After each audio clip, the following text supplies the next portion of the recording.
तुम्हारे साथ का अनुभव बड़ा ताजा मिले दस वर्ष में रोज ताजा तुम्हारे साथ का अनुभव बड़ा ताजा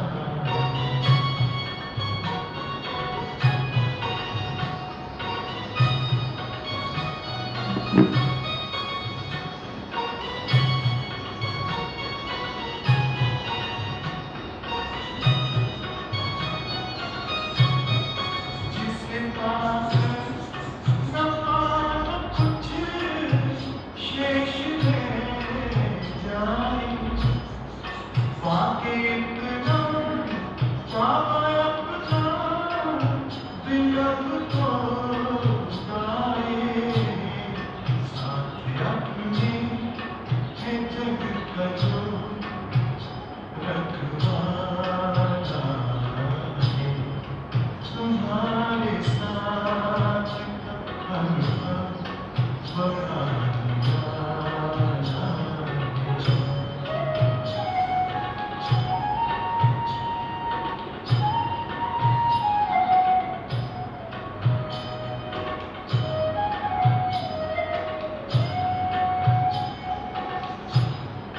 तेरी आँखों से पीते हम हैं अमृत प्यारे बड़ी जतन से छुपा कर नजर में हो आए हमारे याद के मोती गले की माला तुम्हारे साथ अनुभव बड़ा ताजा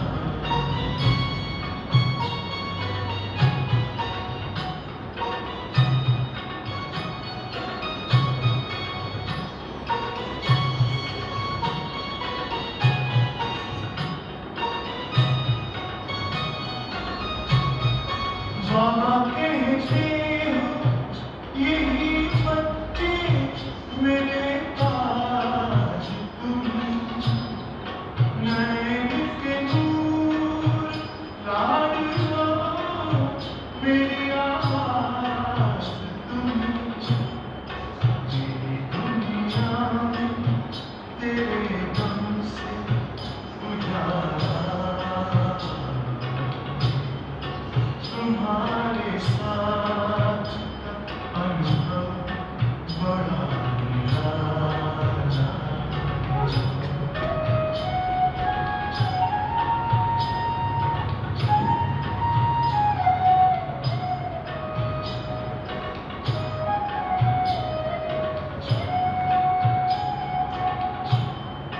तेरी नजर का असर दिल में तुम्हें याद दिया दिल में अपना तुझे सपना लिया उस तख्त पर दिलवाला तुम्हारे साथ का अनुभव बड़ा ताजा मिले न स्वर्ग में वो सुख लुटाने वाला तुम्हारे साथ का अनुभव बड़ा ताजा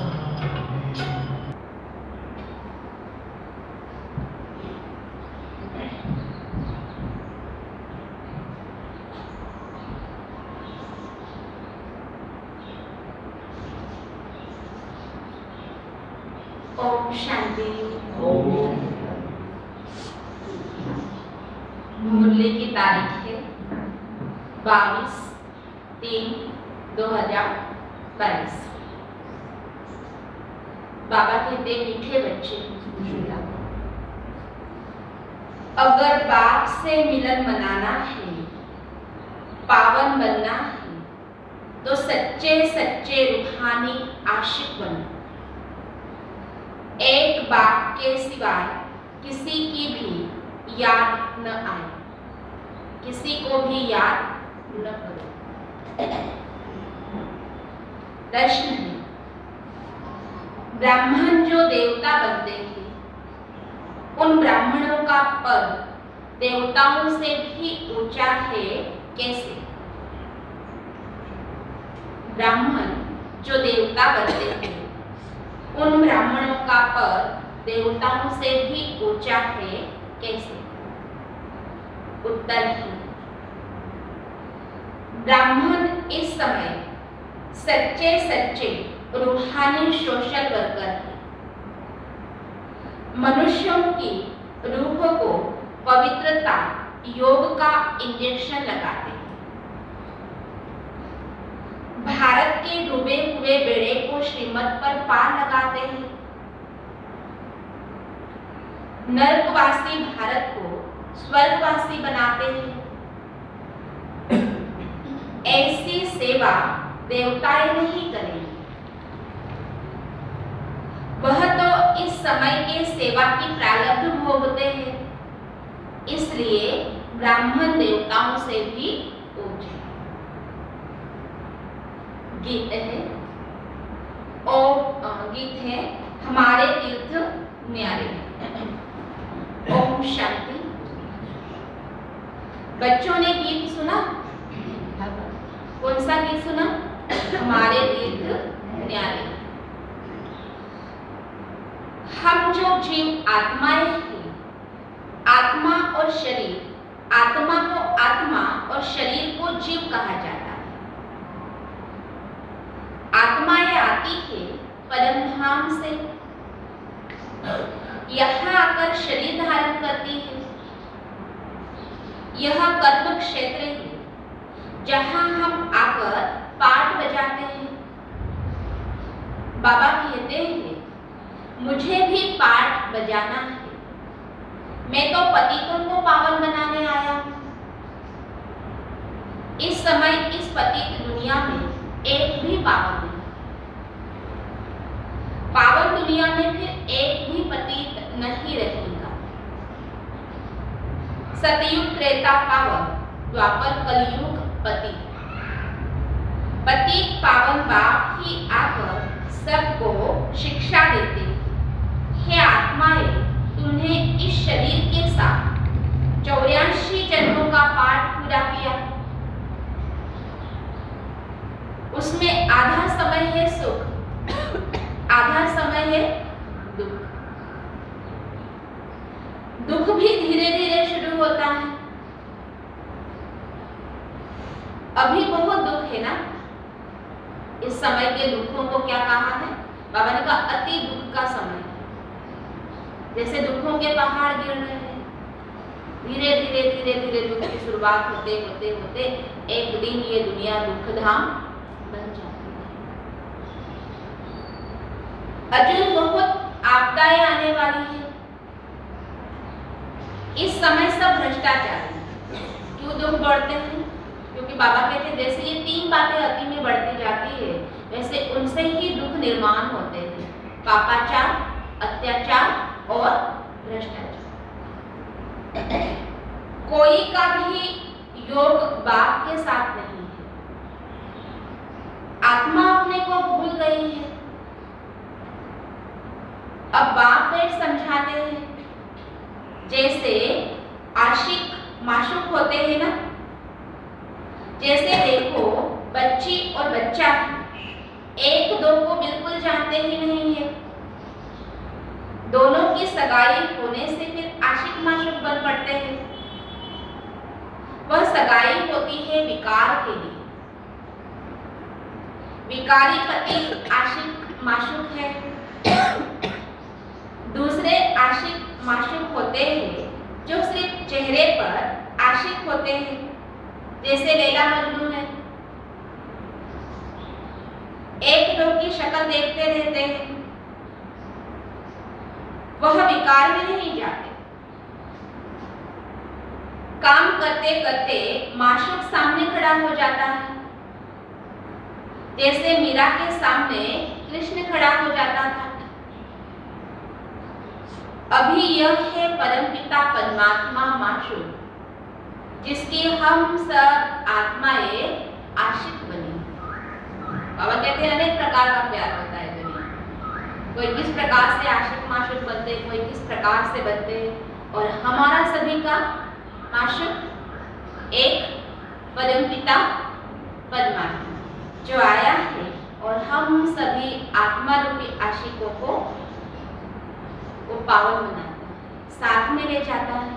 वो रोज कहता है तुम मुझे चलते फिरते खाते पीते उठते बैठते हर कर्म करते तुम मुझे भूलो नहीं, मुझे याद। सब उनको याद करते हैं। आशिक बहुत है, माशूक एक है सभी का, परमात्मा माशूक। बाबा कहते हैं उसको सभी आत्माएं याद करती है, इसलिए आशिक बहुत, लेकिन माशूक सभी का एक ही शिव बाबा। सभी मनुष्य मात्र उस एक के आशिक है, भक्ति करते हैं भगवान से मिलने के लिए। सब भगत होते हैं आशिक, भगवान हुआ माशूक। अब मिलन कैसे हो? तो सबका जो माशूक परमात्मा है वह आते हैं, बड़े दूर से परमधाम से खुद ही मिलने के लिए आते हैं। अब आए हैं और कहते हैं अगर तुम बच्चों को मेरे से मिलना है तो क्या करना पड़े? युक्ति भी बताते हैं। तो निरंतर मुझ एक माशूक को याद करना पड़े, मेरे साथ योग लगाकर मेरे ही आशिक बनो। इस रावण राज्य में दुख ही दुख है ना, दुख भी एक प्रकार का नहीं है, अनेक प्रकार के दुख है, इसलिए दुख ही दुख है। अभी इसका विनाश होना है, तो बाबा धीरज देते हैं, भले दुख है लेकिन दुख धाम का विनाश होना है। कहते ना बाबा धीरज धरो मनवा तेरे सुख के दिन आए कि आए। मैं आया हूं तुमको पावन बनाने, तुम्हारा यह अंतिम जन्म है, इसलिए याद करो तो तुम्हारे विकर्म विनाश होंगे, धर्मराज के दंडों से भी छूट जाएंगे। वह निराकार बाप कहते हैं मेरे लाडले बच्चे। कौन से बच्चे? लाडले बच्चे, मीठे मीठे बच्चे, सिखी लदे। अभी कयामत का समय। लाडले बच्चे क्यों कहा? इतने प्यार से बाबा ने समझाया, और मतलब कहा कि अब का समय कयामत का, इसमें टू मच अपनी बुद्धि को नहीं फंसाना। निरंतर मुझे याद करो, अपने लक्ष्य को याद करो कि हमें पावन बनना है और बाप के साथ घर जाना है, जिसके लिए हमें एवर रेडी रहना है। सिर पर पापों का भी बोझा है, अभी पुण्य आत्मा भी बनना है ना, कितना सारा काम पड़ा है। एक तो समय कयामत का है, बाबा के सिर पर पापों का बोझा भी है, उसे भी उतारना है, फिर आत्मा को प्योर पुण्य आत्मा भी बनाना है। योग से ही विकर्म विनाश होंगे और पुण्य आत्मा बन जाएंगे। बाप कहते हैं 63 जन्म तुम रावण राज्य में पाप आत्मा थे, अभी तुमको पापात्मा से पुण्य आत्मा बनाते थे। देवता ये पुण्य आत्मा है ना, पाप आत्माएं ही पुण्य आत्माओं की पूजा करते हैं। अभी यह है अंतिम जन्म, मरना तो सबको है, तो क्यों ना बाप से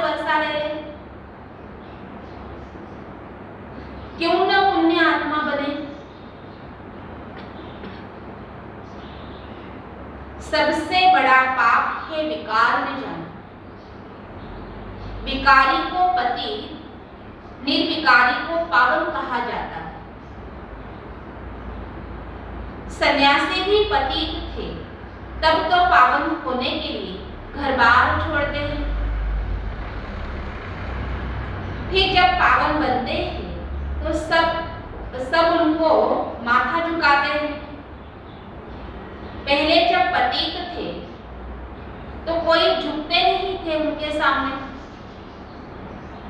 यहाँ तो माथा आदि टेकने की कोई बात नहीं है। बाप बच्चों को श्रीमत देते हैं, अपने को आत्मा समझो। हम यहाँ आए ही है पाठ बजाने, फिर बाप के पास जाना है। अभी जिस्मानी तीर्थ यात्राएं सब बंद होगी, कोई भी थी ना। अब कहता ऐसा समय आया था तो सब तीर्थ यात्राएं बंद हुई। वो एक झलक थी, आगे चलकर तो हमेशा के लिए नहीं होना है। तुमको वापिस घर शांति धाम जाना। फिर एक ही उपाय, जहां से हम आए हैं वहां हमें अपने घर शांति धाम लौटना है। जब यात्रा पर जाते हैं तो यात्रा के समय पवित्र रहते हैं, फिर घर में जाकर पतित बन पड़ते हैं। वह हुई अल्पकाल के लिए जिस्मानी यात्रा, कुछ समय के लिए सिर्फ परहेज रखते हैं। अभी तुमको रूहानी यात्रा सिखलाते हैं। बाबा कहते हैं मेरी श्रीमत पर चलने से तुम आधा कल्प, मेरी श्रीमत पर चलने से तुम आधा कल्प अपवित्र नहीं बनोगे। सतयुग में राधे कृष्ण की सगाई कोई पतित होने के लिए थोड़ी ही होती है। वहां तो पावन ही पावन। योग बल से बच्चे पैदा होते हैं। जैसे योग बल से तुम विश्व के मालिक बनते हो ना, वहां बच्चे कभी शैतानी नहीं करेंगे, क्योंकि वहां माया ही होती नहीं है। छोटे बच्चों में भी कोई चंचलता नहीं। अभी के बच्चे देखो, स्वर्ग के बच्चे देखो, बाबा कहते रात और दिन का फर्क नहीं। बच्चे अच्छे कर्म ही करेंगे, वह कर्म अकर्म हो जाएंगे। यहाँ रावण राज्य में तुम्हारा कर्म विकर्म बन जाता है। यह खेल बना हुआ है। तुम सब कुमार कुमारियां आपस में भाई बहन, एक ही रिश्ता। बाबा कहते हैं माता पिता और भाई बहनों का हमारा यह एक ही परिवार है। शिव बाबा के पोते हो गए। दादे से वर्षा मिलता है। मिल्कियत किसकी है? दादे। स्वर्ग की बादशाही है।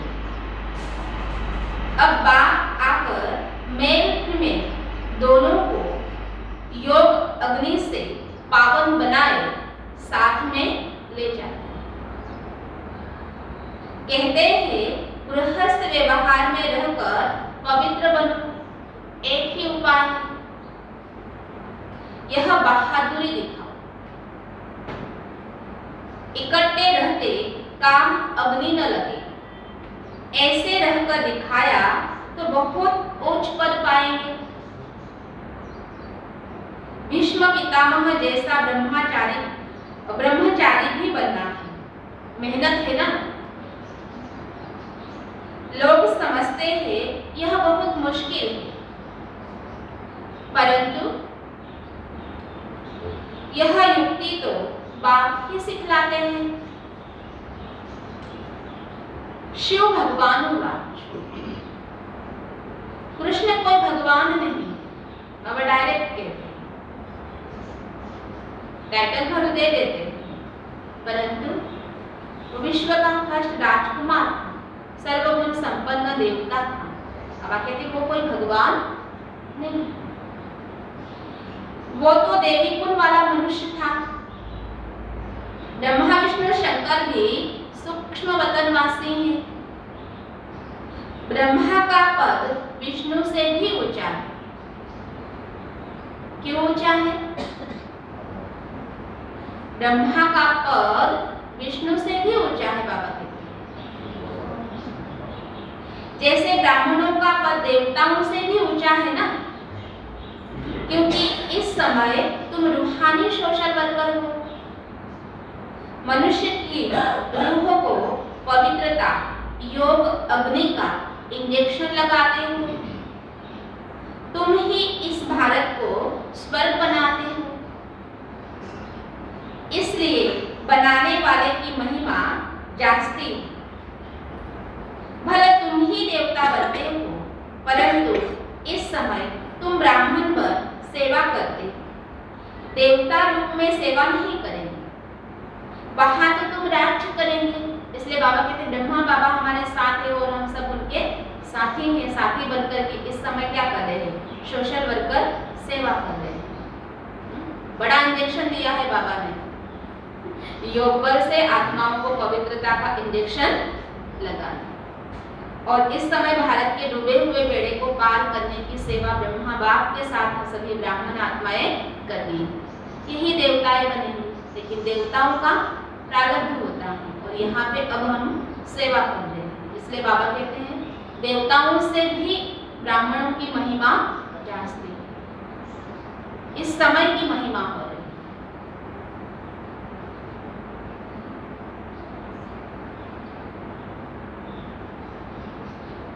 तुम्हारी सेवा है नरकवासी भारत को स्वर्गवासी बनाना। इसलिए वंदे मातरम कहा जाता है। भारत की माताओं की जय जयकार वंदे मातरम। शिव शक्ति सेना हो ना, पांडव भी है उसमें, शिव शक्तियां भी है। मम्मा की शेर पर सवारी दिखाते, परंतु ऐसे है नहीं। तुम शेरनिया हो क्योंकि तुम 5 विकारों पर जीत पाती हो। भारत को स्वर्ग बनाती हो। यह है ऊंचते ऊंच सेवा। इसलिए शक्तियों के मंदिर बहुत है, मुख्य एक है। शक्ति देने वाला है शिव बाबा, और शिव बाबा से शक्ति प्राप्त करके साधारण नारी भी क्या बन जाती है? शिव शक्तियां बन जाती है। इसलिए बाबा कहते शेर पर सवारी भले दिखाई, वो भक्ति मार्ग में मंदिर में उदाहरण दिखाते हैं, लेकिन क्यों शेर पर सवारी? शेर के सामने कोई खड़ा रह सकता है क्या? शेर का नाम सुन करके ही डर लगता है ना, और उस पर सवारी करे तो वो कैसे आत्मा हो? बाबा कहते हैं ये शक्तियां प्राप्त की है परमात्मा शिव से, कि साधारण मनुष्य आत्मा से हम परमात्मा शिव से शक्ति प्राप्त करके जीवन में जो छोटी मोटी बातें आती है, या तो कहो मनोविकार जो होते हैं, उन पे कैसे विजय प्राप्त करना, परिस्थितियों पर कैसे निडर होकर के विजय प्राप्त किया है, इन नर्क की दुनिया में रहकर के कैसे बाबा कहते हैं आत्मा को पावन बना करके शिव शक्तियां हम कहलाते हैं। उसी का ही उदाहरण है शिव शक्ति अर्थात शेर पर सवार, जो असुरों का गला काटती है। असुर अर्थात पांचों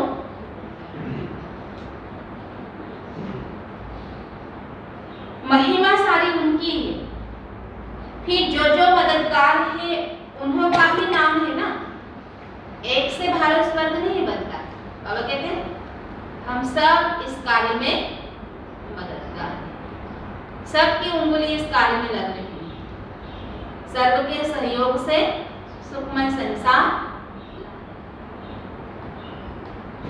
मैं पांडवों को भी महारथी कहा जाता है, माताओं को शिव शक्ति, भाइयों को बाबा ने कहा महारथी बनकर के इस कार्य में अपना सहयोग दे रहे। यह कोई साधारण बात? मेल फीमेल दोनों चाहिए ना, प्रवृत्ति मार्ग है ना। कभी भी कोई विकारी गुरु नहीं करना चाहिए।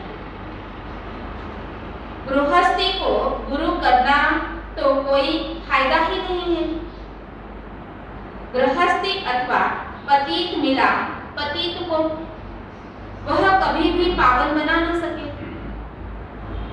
बाबा कहते आजकल के गुरु कोई गुरुओं के गुरु सदगुरु तो नहीं है ना,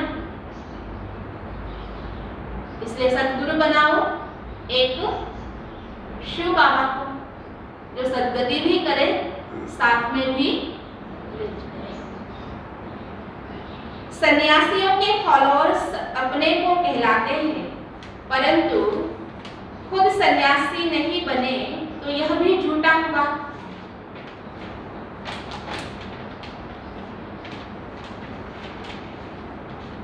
आजकल तो ठगी बहुत है। गृहस्थी गुरु बनकर बैठ जाते हैं, पवित्रता की बात उठाते नहीं। यहाँ तो बाप कहते हैं पवित्र बनो तो बच्चा कहलाओ, इसलिए जन्म से बाबा स्लोगन दिलाते हैं योगी भव पवित्र। जो बच्चे मुझसे योग लगाकर अपने आत्मा को पवित्र बनाते हैं वही मेरे सच्चे बच्चे। पावन बनने बिगर तो राजाई भी मिल नहीं सकती ना, तो बाप से योग लगाना जरूरी है। जब तक योग नहीं लगाएंगे आत्मा पावन नहीं बनेगी, और नहीं बनेगी इसलिए बाबा कहते हैं योग लगाना जरूरी है। फिर जो जिसको मानने वाले हैं, समझो कोई गुरु नानक को मानने वाला होगा तो उस घराने में जाएगा, स्वर्ग में वह आएंगे जो इस समय शिक्षा लेकर पवित्र बन गए। गुरु नानक को कोई देवता नहीं कहेंगे, वो तो सिर्फ सिख धर्म की धर्म स्थापना करने वाला धर्म स्थापक। देवता होते ही है सतयुग में, वहां सुख बहुत है, और धर्म वालों को स्वर्ग के सुख का मालूम ही नहीं है, इसलिए वो वहां जाने के लिए प्रयास नहीं करते। बस उन्हें इतना मालूम है कि अभी हमें मुक्ति में जाना, सिर्फ हमें मोक्ष चाहिए, क्योंकि यह संसार में क्या है, दुख ही दुख है, अगला जन्म भी दुख का ही प्राप्त हो। इससे अच्छा क्या हो, मोक्ष मिले, और वो मुक्ति की ही अपेक्षा करते। स्वर्ग में होते ही है भारतवासी, बाकी तो बाद में आते हैं, विश्राम को पाते रहते हैं। जो जो देवता बनने वाले होंगे वही स्वर्ग में आएंगे। इस समय पूजते हैं देवताओं को, लक्ष्मी नारायण को, और अपना हिंदू धर्म कह देते हैं, क्योंकि पतित बन गए तो अपने पवित्र धर्म को भूल हिंदू कहलाते हैं। अरे तुम देवी देवता धर्म के हो, फिर अपने को हिंदू क्यों कहलाते हो?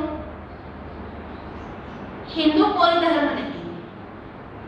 देखो अब तक हम हिंदू कहलाते आए हैं, परंतु बाबा कहते हैं हिंदू कोई धर्म का नाम ही नहीं। असली नाम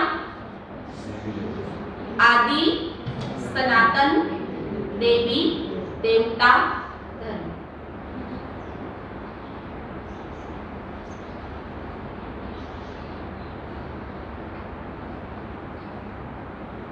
हिंदू कोई धर्म नहीं है, परंतु गिर पड़ते हैं। देवताएं बहुत थोड़े होते हैं जो आकर यहाँ शिक्षा लेते हैं, वही मनुष्य से देवता बनते हैं। थोड़ी शिक्षा लेंगे तो साधारण प्रजा में आ जाएंगे, बाप का बनने से विजय माला में आएंगे। अब तो रूहानी आशिक माशूक बनना है, सतयुग में है जिस्मानी बनने वाली, कलयुग में सतयुग में जिस्मानी बनेगी, कलयुग में भी जिस्मानी ही है। अब संगम पर रूहानी आशिक बनना है। एक शिव बाबा माशूक है, उसे निरंतर याद करना। बाप कहते हैं मुझे याद करते हो, बस एक ही काम है जिन्न की तरह, मुझे याद करते हो। विकार में जाने से 100 गुना दंड पड़ जाएगा। गिर जाते हैं तो लिखना चाहिए बाबा हमने काला मुंह कर लिया। बाबा कहते हैं बच्चे अब तुमको गोरा बनना है। कृष्ण को श्याम सुंदर कहते हैं, उनकी आत्मा इस समय काली हो गई है। फिर ज्ञान चिता पर बैठ गोरी बन जाए। 21 जन्मों के लिए सुंदर बन जाए, फिर श्याम बनेंगी। यह चक्र चलता ही रहेगा। यह श्याम और सुंदर का एक खेल बना हुआ है। श्याम से सुंदर बनने में 1 सेकंड, सुंदर से श्याम बनने में आधा कल्प लग जाता है। आधा कल्प श्याम और आधा कल्प सुंदर। आत्मा की बाबा कहते स्टेज होती है। एक मुसाफिर है शिव बाबा, बाकी सब सजनियां है। हसीन सुंदर बनाने वाला तो एक ही शिव बाबा है। सतयुग में फर्स्ट क्लास नेचुरल ब्यूटी रहती है, क्योंकि वहां 5 तत्व भी सतो प्रधान होने से शरीर भी सुंदर बनता है। यहाँ तो आर्टिफिशियल ब्यूटी है, इसलिए कितना मेकअप करता है, मेकअप करना पड़ता है। पवित्रता तो बहुत अच्छी है, बाबा के पास बहुत आते हैं, पवित्रता की प्रतिज्ञा भी करते हैं, परंतु कोई फेल भी हो जाते हैं, कोई पास भी होते हैं। यह है ही ईश्वरीय मिशन। डूबे हुए भारत को सेल्वेज करना। हम आर्मी है, बाबा कहते हैं हमारा एक ही मिशन है, भारत के डूबे हुए बेड़े को पार करना। भारत का बेड़ा रावण ने डुबोया है ना, राम आकर पार कराते हैं। तुम्हारी बुद्धि में है हम स्वर्ग में जाकर हीरे जवाहरातों के महल बनाएं, और उन महलों में हम खुद देवता बन करके रहते हैं। ये हमारे बाबा कहते हैं क्या है, बहुत खुशी की बात। यह शरीर छोड़ हम प्रिंसेस बनेंगे। जो बच्चे होंगे उन्हों के ही ऐसे ख्याल चलते रहेंगे, जो ज्ञान सुनते रहेंगे उनके ऐसे ख्याल चलते रहेंगे। ज्ञान ही नहीं बुद्धि में, तो अज्ञानी मनुष्य देखो उनके और कैसे ख्यालात होते, चिंताजनक ख्यालात होते, आगे क्या होगा उन्हें कुछ भी पता नहीं होता है। बाबा कहते हैं हमें तो भविष्य के बारे में पता है कि आगे ऐसे 2 युग आने वाले हैं, स्वर्ग जहाँ में हम जाएंगे प्रिंस प्रिंसेस बनेंगे।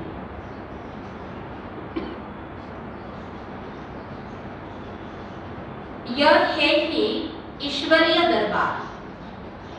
कल कहा था रूहानी हॉस्पिटल कम यूनिवर्सिटी। आज बाबा ने कहा हम जहाँ पे बैठे हैं यह है ईश्वरीय दरबार, अथवा ईश्वरीय फैमिली है। एक परिवार के हम सब भांति यहाँ पे बैठे हैं। गाते हैं तुम माता पिता हम बालक तेरे, तो फैमिली हो गई ना। ईश्वर है दादा, ब्रह्मा है बाबा, तुम हो भाई बहन। एक दिन मम्मा की मुरली में था, हमारा कितना छोटा सा ये परिवार है।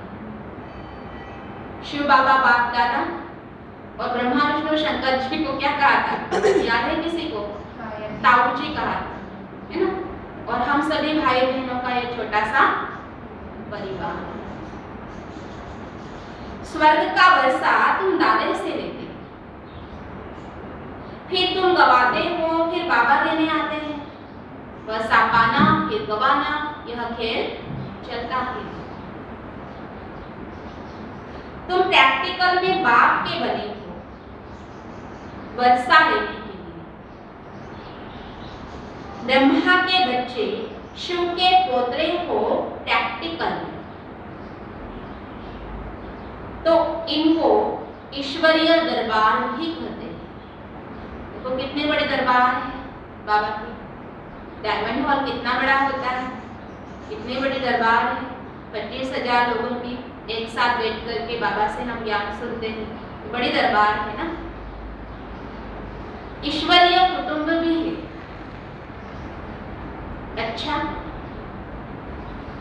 मीठे मीठे सीखी लगे बच्चों प्रति माता पिता बाप दादा का याद प्यार और गुड मॉर्निंग। रूहानी बाप की रूहानी बच्चों को नमस्ते।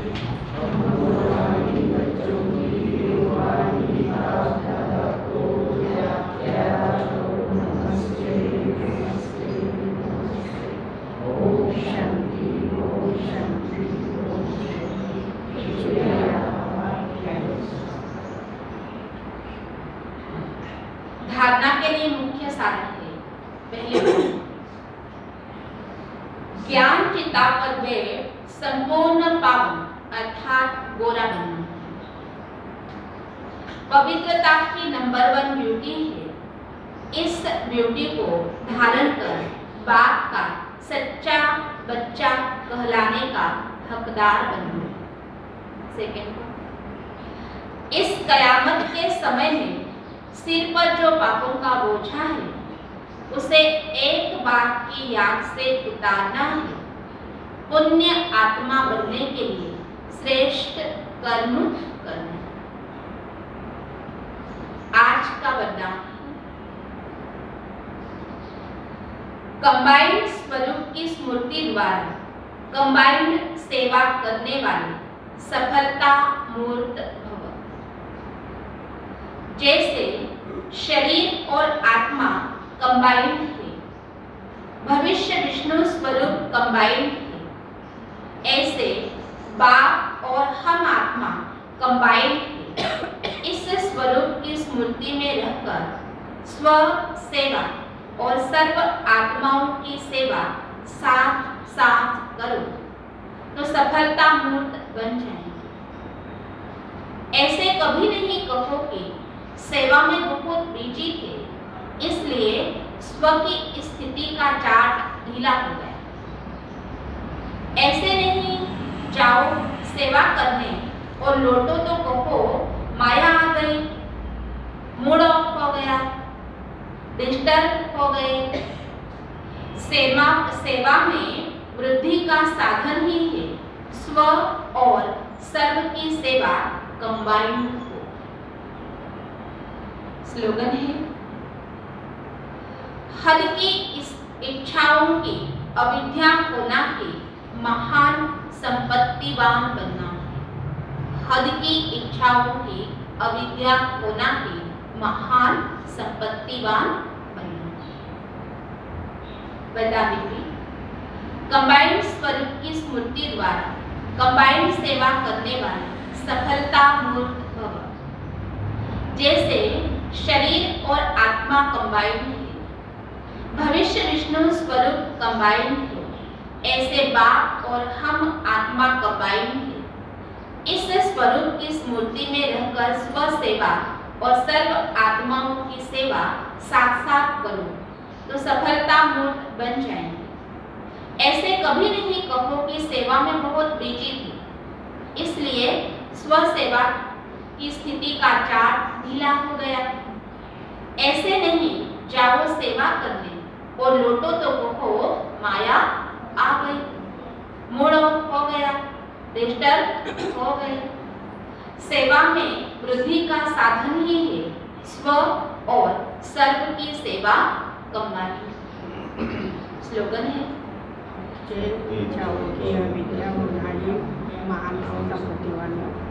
हद के इच्छाओं की अविद्या होना ही महान संपत्तिवान बनना। मातेश्वरी जी के अनमोल महावाक्य, निराकारी दुनिया और साकारी दुनिया का विस्तार। दो प्रकार की दुनिया, एक निराकारी, साकारी। विस्तार क्या? स्वयं परमात्मा द्वारा हम जान चुके थे कि एक है निराकारी दुनिया, दूसरी है साकारी दुनिया।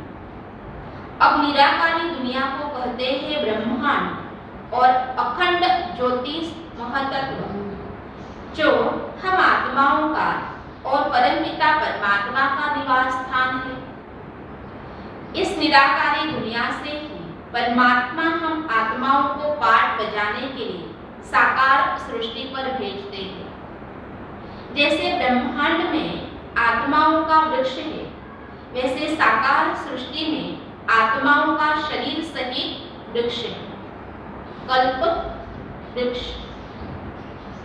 जैसे जड़ झाड़ का मिसाल देते हैं, कैसे झाड़ की जड़ें नीचे रहती है, वैसे मनुष्य सृष्टि को भी उल्टा झाड़ देते हैं, क्योंकि मनुष्य सृष्टि के झाड़ की जड़ें फिर ऊपर निराकारी दुनिया में है।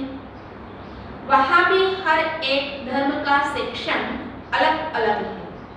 उस दुनिया में कोई सूर्य चांद का प्रकाश ही नहीं है, बल्कि वो दुनिया तो स्वयं अखंड ज्योति तत्व है, जो बिल्कुल ही स्थूल तत्वों से अति सूक्ष्म। जैसे साकार सृष्टि 5 तत्वों की बनी हुई है, आकाश, वायु, अग्नि, जल और पृथ्वी। उसमें भी पृथ्वी है स्थूल तत्व, उससे सूक्ष्म है जल, उसमें सूक्ष्म तत्व है अग्नि, उससे फिर सूक्ष्म है वायु, फिर है आकाश तत्व। अब इन 5 तत्वों से भी अति सूक्ष्म यह अखंड ज्योति महतत्व है, जो इस स्थूल सृष्टि से उस पार निराकारी दुनिया में है, जहाँ फिर हम आत्माएं अंडे मिसल अर्थात ज्योति बिंदु रूप में हैं, अपने परमपिता परमात्मा के साथ रहते हैं। तो ब्रह्मांड से अलग है यह साकार